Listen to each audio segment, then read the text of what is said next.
मुंबई के कांदिवली वेस्ट में कमला विहार क्लब के सामने स्थित सप्ताह क्रीडा मैदान में श्री शिव महापुराण कथा का भव्य आयोजन 26 नवंबर से 4 दिसंबर तक किया गया है। परम पूज्य संत श्री चिन्मयानंद बापू के मधुर वाणी से भक्तगण शिव महापुराण कथा का रसपान कर सकेंगे। विश्व कल्याण मिशन ट्रस्ट शाखा मुंबई द्वारा इसकी जानकारी आम जनता को देने हेतु प्रेस कॉन्फ्रेंस का आयोजन किया गया था। इसमें आयोजन समिति एवं ट्रस्ट के पदाधिकारियों ने श्री शिव महापुराण कथा एवं अन्य सभी प्रकार की जानकारी मीडिया के माध्यम से साझा किया है। ओम तत्पुरुषाय विद्महे महादेवाय धीमहि तन्नो रुद्र प्रचोदयात्। ये अर्थात इसका मतलब ये है ओम मतलब आप पूरी दुनिया ये सुप्रीम पावर को मानती है, ओम शब्द को मानती है। तत्पुरुषाय महादेवाय जी किसकी हम मेडिटेट कर रहे हैं, हम इनकी जो महादेव है, जो देवों के देव है। और तन्नो रुद्र प्रचोदयात् इनका मतलब ये है हम सुप्रीम पावर से ये आज्ञा चाहते हैं और हमें ऐसी सद्बुद्धि दे जहां पे हम ये अपना पूरा जो 26 नवंबर से 4 दिसंबर की कथा आ रही है हम सब एक दूसरे के साथ जुड़े। और दूसरा ये मैं कहना चाहती हूँ आप सबसे, मुंबई में टाइम देना वो सबसे बड़ी बात है। तो मैं आपको थैंक यू कहना चाहती हूँ, आप सब हमारे बुलाने पे आए और हमें टाइम इतना दिया। और अभी मैं माइक मयंक भाई को देती हूँ ताकि वो अपना। परम सौभाग्य का विषय है कि विश्व कल्याण मिशन ट्रस्ट की शाखा मुंबई द्वारा आगामी 26 नवंबर से 4 दिसंबर तक श्री शिव महापुराण कथा का आयोजन हो रहा है, जिसमें कथा का वाचन अंतरराष्ट्रीय ख्याति प्राप्त परम पूज्य संत श्री चिन्मयानंद बापू जी के श्रीमुख से होगा। पिछले वर्ष भी विशाल श्री राम कथा पूज्य बापू जी के द्वारा कोरा ग्राउंड में गाई गई थी। तभी पूज्य बापू जी के सानिध्य में विश्व कल्याण मिशन ट्रस्ट की शाखा मुंबई की स्थापना की गई और संकल्प लिया गया कि अगले वर्ष विशाल शिव कथा का आयोजन होगा। तो उसी कार्यक्रम को लेकर आज ये प्रेस वार्ता यहाँ पर आयोजित की गई है शाखा के पदाधिकारियों द्वारा। आप सबको मैं पूरी जानकारी एक बार दे दूं।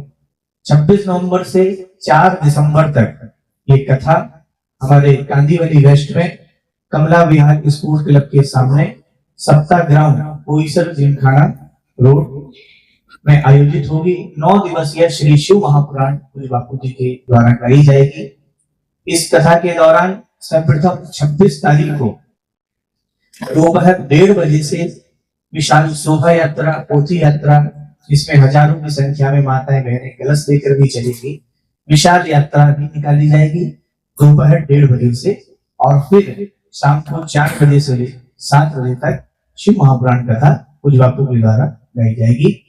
कथा के बीच में बहुत सारे विभिन्न सांस्कृतिक कार्यक्रम भी हैं, जिसमें 28 तारीख को यानी कि कथा के तीसरे दिन कथा के तुरंत बाद शाम को 7 बजे से हमारे गुजरात की धरा के प्रसिद्ध गायक श्री कीर्तिदान गढ़वी जी द्वारा भव्य भजन संध्या का आयोजन भी होगा 28 तारीख को।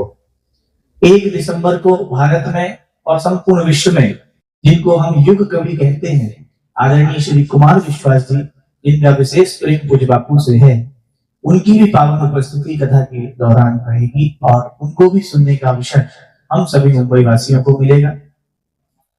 2 दिसंबर को कथा के तुरंत बाद 7 बजे से एक कवि सम्मेलन का आयोजन भी किया गया है, जिसमें हमारे भारत के सुप्रसिद्ध कवि श्री दिनेश बाबरा जी बहुत हास्य कवि हैं और श्री शंभू शेखर जी, श्री सुखी भोला जी और बहन कविता तिवारी जी, सभी जाने माने भारत के कवि हैं। इनको सुनने का अवसर भी हमें 2 दिसंबर को प्राप्त होगा और 4 दिसंबर को हम सबको अपना आशीर्वाद प्रदान करने के लिए हमारे भारत के योग गुरु, योग ऋषि, परम पूज्य स्वामी श्री रामदेव जी महाराज जी की उपस्थिति इस कार्यक्रम में रहेगी। कार्यक्रम के दौरान अन्य संतों के आगमन की भी हम सबको अपेक्षा है, उन सबको भी हमने आमंत्रित किया है और जल्द ही उनकी भी स्वीकृति हमें प्राप्त होगी, जिसमें परम पूज्य श्री धीरेन्द्र शास्त्री जी, पूज्य बागेश्वर धाम सरकार और अन्य संत पूज्य श्री रमेश भाई ओझा जी, भाईचेरी जी, उनको भी आमंत्रित किया गया है। तो कई संतों के आगमन की भी सूचना बहुत जल्द हमारे पास आएगी और हम आपके साथ शेयर करेंगे। तो ये पूरा जो 9 दिवसीय कार्यक्रम है, जो कि 4 दिसंबर को परम पूज्य श्री चिन्मयानंद बापू जी का पावन जन्मोत्सव भी है और ये पूरा कार्यक्रम मुंबई में पूज्य बापू के जन्मोत्सव के उपलक्ष्य में ही रखा गया है, जहां हम 9 दिवस तक शिव महापुराण भी सुनेंगे और कई संतों का आशीर्वाद भी प्राप्त करेंगे। कई भारत की महान विभूतियों का भी दर्शन हमें करने को होगा। हमारे सिनेमा जगत के, जिनको हम शिव भक्त भी कह सकते हैं, भोलेनाथ उनकी अकाट्य श्रद्धा है। हमारे श्री आशुतोष राणा जी भी इस कार्यक्रम में एक दिन पहुंचेंगे पूज्य बापू के विशेष प्रेम के कारण, और उनको भी हम लोग सुनेंगे। उनके द्वारा हो सकता है हम लोग हिंदी में जो उन्होंने शिव तांडव गाया है उसको भी हम लोग कथा के दौरान एक दिन मंच के माध्यम से सुनेंगे। कथा में भोजन प्रसाद की भी, भंडारे की भी व्यवस्था की गई है। जो भक्त लोग दूर दूर से आएंगे उनको भोजन की व्यवस्था भी वहां की जाएगी। साथ ही इसमें मूल पाठ की भी व्यवस्था की गई। कई लोग शिव महापुराण के मूल पाठ कराने के इच्छुक हैं, अपने मित्रों के नाम से, अपने परिवार के नाम से, तो उनके लिए हमने इसमें मूल पाठ के लिए भी व्यवस्था की गई है। तो जो लोग, जो परिवार इसमें मूल पाठ कराना चाहते हैं वो भी जुड़ेंगे और उनके परिवार के नाम से वहां मूल पाठ भी होगा। तो ये सारी व्यवस्थाएं उस 9 दिवस के दौरान शिव महापुराण कथा के दौरान रहेंगी। और इसमें मुख्य यजमान हमारे श्री राजकुमार सोनी जी और उनकी धर्मपत्नी श्रीमती संगीता सोनी जी, जिन्होंने पिछले वर्ष ही संकल्प किया था और विगत 1 वर्ष से वो संकल्पित थे कि शिव महापुराण में परिवार, सोनी परिवार ही यजमान रहेंगे। तो परम सौभाग्य भोलेनाथ की इन पर कृपा। और हमारे विश्व कल्याण मिशन शाखा मुंबई के अध्यक्ष और परम पूज्य बापू में उनकी अपार श्रद्धा, अपार प्रेम आदरणीय श्री पंकज भाई गंगर और उनका परिवार भी इस पूरी कथा में सह यजमान की भूमिका में रहेंगे। तो एक बार जोरदार तालियों से आपका भी अभिनंदन करें। का भी अधिकारी है। मैं एक बार संक्षिप्त रूप से उनका परिचय भी करा दूं। जो सब इस आयोजन से हिस्सा है और हमारे शाखा के मेन पदाधिकारी हैं, हमारे आदरणीय श्री विपुल भाई पारिक, श्री अरविंद भैया जोशी जी, जो कि आस्था चैनल के प्रमुख हैं और पूरे मुंबई में आप परिचय के मोहताज नहीं है, सब जानते हैं। नीता बहन सबोई, हिरन भाई पारिक, सभी जो हमारे विश्व कल्याण मिशन ट्रस्ट के पदाधिकारी हैं, आप सबके द्वारा ही ये आयोजन, हमारी सोनल बहन यहाँ बैठी हैं और श्री गणेश नायडू जी, जो कि आज किसी कारण से यहाँ उपस्थित नहीं है लेकिन हमारी समिति के प्रमुख पदाधिकारी हैं। तो गणेश भैया भी इसमें पूर्ण रूप से सहयोगी हैं। तो सभी ये शाखा के पदाधिकारी हैं और जिसका संपूर्ण खर्च एक पोथी का लगभग 15,000 रुपए रखा गया है, जिसमें ब्राह्मण का दक्षिणा और उनके जो पूजन का सामान है उसकी व्यवस्थाएं ट्रस्ट के द्वारा की जाएंगी। यजमान का 2 दिन का और यजमान के भोजन की भी व्यवस्था, जो पोथी के यजमान रहेंगे उनकी भोजन की व्यवस्था वहां रहेगी। तो ये एक लोगों के जुड़ने के लिए और कथा से लोग जुड़े और अपने पूर्वजों के नाम पर वहां पर मूल पाठ करा सकें, इस व्यवस्था को बनाया गया है। तो मूल पाठ के लिए भी लोग अपने परिवार के नाम से जुड़ सकते हैं। होंगे इसमें भजन संध्या होगी, कवि सम्मेलन होंगे और अन्य कार्यक्रम भी होंगे। उसमें वो सब निःशुल्क है, उसके कोई चार्जेस नहीं है।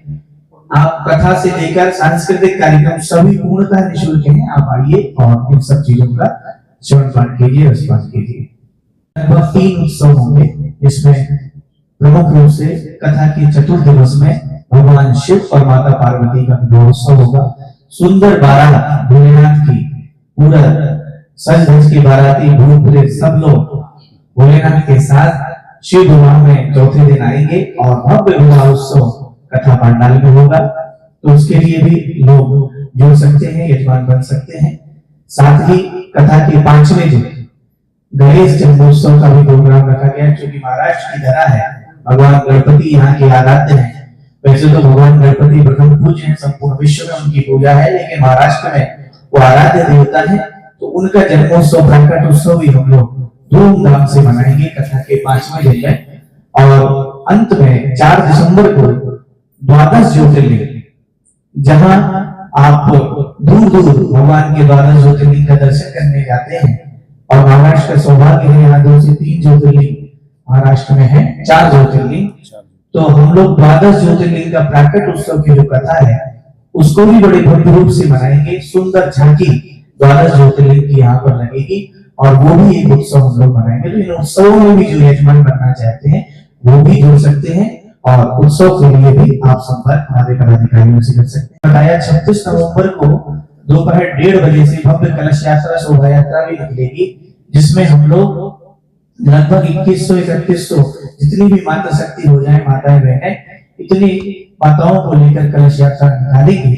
तो जो माताएं बहनें पूरे मुंबई से और जहाँ कथा हो रही है, कांदीवली, बोरीवली, मलाड, जहाँ से भी माताएं जुड़ना चाहती हैं, वो हमारे शाखा के पदाधिकारियों से संपर्क कर लेंगे और मां शक्ति भी ज्यादा से ज्यादा कलश यात्रा में भाग ले और भव्य कलश यात्रा निकले। इसी अपेक्षा के साथ मैं आप सबसे आग्रह करूंगा कि इस आयोजन में सभी लोग जुड़ेंगे। अनुमति हो तो थोड़ा गुजराती में बोलना चाहूंगी, क्योंकि गुजराती मेरी मातृभाषा है, तो मैं ज्यादा भाव से वर्णन कर पाऊंगी। इज इट ओके विपुल भाई, मयंक भाई? हाँ जी, हाँ जी। ओके, मैं हमણાં જ એક લાઈન બહુ મોટા ઓથર પાસેથી સાંભળી કે સુખ વેચવાનું હોય અને દુઃખ વેઠવાનું હોય. અત્યારના આપણે જે કરી રહ્યા છે એટલે બધા ટ્રસ્ટીઓ અને બધા પદાધિકારી એ સુખ વેચવા માટે બેસ્યા છે. તો હું બધાને અહીંયાથી બધી લક્ષ્મીજીઓને જે લેડીઝ બધી છે એ શોભાયાત્રામાં અમારી સાથે જોડાય તો અમને ખૂબ જ આનંદ આવશે. અને દુઃખ તો છે જ નહીં, કેમ કે આપણે ધર્મ કરવા જઈ રહ્યા છે, તો ધર્મમાં હંમેશા સુખ જ સુખ છે અને આનંદ છે. એ માટે થેન્ક યુ સો મચ. હું બધાને અહીંયાથી આહ્વાન આપું છું, બધી લેડીઝને અને બધાને, કાંગેરી, બોરેલી, મલાડની બધા લોકોને કે પ્લીઝ આપણા સાથે, અમારી સાથે, અમારા પરિવાર સાથે જોડાઓ અને આ જે કથા છે એને અદ્ભુત આપણે બનાવીએ બધા સાથે મળીને. Thank you so much. पिछले साल सबके लिए सेम डेट को बापू की राम कथा का आयोजन 13 साल बाद हो गया सबसे कहूंगा कि हमें सौभाग्य मिला और हमारा परिवार वो आयोजन के दरमियान इतना प्रतिसाद मिला, इतना जबरदस्त होगा प्रतिसाद मिला। और ये आयोजन पंकज भाई, सोनी जी और ये सब भक्तों के सहयोग के बिना वो नहीं पाता था, लेकिन राम की कृपा, श्री महादेव की कृपा से बहुत भव्य आयोजन हुआ। और उसके बाद पब्लिक डिमांड ऐसी रही कि बापू, क्योंकि उसमें बापू जी ने एक शिव विवाह का वर्णन किया आधे घंटे के लिए, और लोगों की डिमांड रही कि अगले साल बापू की पूरी शिव कथा सुननी है। और बापू जी के ने उसकी बहुत ही करुणा से वो आग्रह को माना और तुरंत तारीख दे दी कि भाई अगले साल 26 नवंबर से 4 दिसंबर तक बॉम्बे में ही शिव पुराण का आयोजन करेंगे और बाबू पधारेंगे। विशेष में ये कथा का जीवंत प्रसारण आस्था चैनल पे होने जा रहा है। संपूर्ण विश्व में आस्था चैनल, जो कि हिंदुस्तान के अलावा यूके, यूएसए, कनाडा, समझो कि ऑस्ट्रेलिया से अमेरिका तक पूरे विश्व खंड में ये चैनल अवेलेबल है। तो लोग आस्था चैनल पे भी इसका इस्तेमाल कर पाएंगे। और मुंबई के सभी भक्तों के लिए यहाँ से मुख्य परिवार के द्वारा भी एक आमंत्रण होगा। तो स्वामी जी को माइक देते। ओम विश्वेश्वराय नमः। अत्यंत आनंद उत्सव की बात है कि परम पूज्य गुरुदेव श्री चिन्मयानंद जी बापू के मार्गदर्शन और उनके आशीर्वाद से प्रोग्राम होने जा रहा है मुंबई में, कालीवली वेस्ट में। तो ये इसका मुख्य मतलब प्रयोजन है कि वहाँ पे जो गौशाला है हरिद्वार में, वहाँ पे गायों के सेवार्थ और परमार्थ के लिए अपन ये कर रहे हैं। तो मैं बहुत अपने आप को सौभाग्यशाली मानता हूँ, मेरे परिवार को, कि भाई मुझे ये आयोजन से जुड़ने का भगवान ने माध्यम बनाया और इसके लिए आप सभी का बहुत बहुत धन्यवाद है। और मैं सबसे ये निवेदन करता हूँ कि आप सब परिवार ये प्रोग्राम में पधारे। समस्त जो भी राजस्थानी भाई हैं, मेरे प्रवासी लोग जो भी हैं, तो मेरी ये निवेदन है कि आप ज्यादा से ज्यादा ये संख्या में पधार के जुड़े और इसका कार्यक्रम का सब परिवार आप लाभ उठाए। અને ખાસ મયંક ભાઈને ટ્રસ્ટમાં વિનંતી કરીને આપણે વ્યવસ્થા કરી છે કે હરોજના 10 થી 15,000 લોકો આવશે। શિવને બી બધા માને છે અને કૃષ્ણને બી માને છે અને અમારા મુખ્ય પણ છે નાથદ્વારા। એટલે ખાસ અમે હરોજના દર્શનની વ્યવસ્થા ત્યાં રાખી છે અને બધા જ વૈષ્ણવો દર્શન લઈ શકશે। સ્પેશિયલી બારની મીટિંગ બોલાવી છે અને બધા જ ઉત્સવો જશે, ગિરિરાજ બનશે, ગિરિરાજની પરિક્રમા કરી શકશો, બધી ટાઈપના દર્શનો થશે અને વૈષ્ણવ બાળકોનો બી અમે પધરાવવાની કોશિશ કરશું। જય શ્રી કૃષ્ણ। बहुत अच्छा भाव हमारे विपुल भाई का। और भगवान शिव और भगवान श्री कृष्ण एक दूसरे के पूरक है, दोनों एक दूसरे के बगैर रह नहीं सकते। जब आप नंदगांव जाएंगे वृंदावन में तो भगवान शिव आज भी नंद महल की ओर सामने बैठकर ही देख रहे हैं और भगवान शिव भगवान कृष्ण का दर्शन कर रहे हैं। तो ये बहुत अच्छा होगा कि जहाँ एक और हम लोग भोलेनाथ की कथा सुनेंगे और दर्शन भगवान श्री कृष्ण का करेंगे, इससे अच्छा कुछ हो नहीं सकता। तो ये हमारे शाखा के पदाधिकारियों का मैं खूब आभार करूंगा।